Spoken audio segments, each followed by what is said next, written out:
Alpukat adalah jenis buah yang paling digemari oleh sebagian orang di Indonesia. Buah alpukat ini diketahui mengandung banyak manfaat bagi tubuh. Berikut informasinya untuk Anda.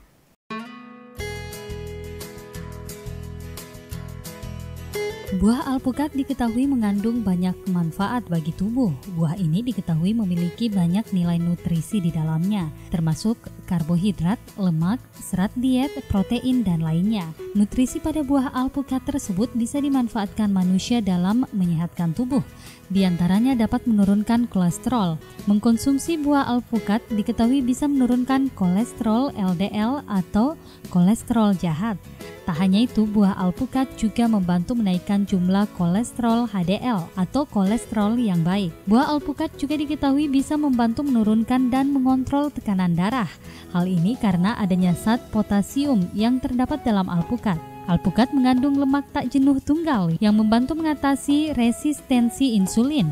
Dengan begitu, kandungan ini juga membantu tubuh untuk mengontrol tingkat gula dalam darah.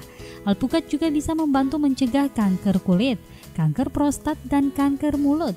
Minyak alpukat seringkali digunakan dalam kosmetik untuk melembabkan kulit dan membuatnya bercahaya. Tim GoTV memberitakan.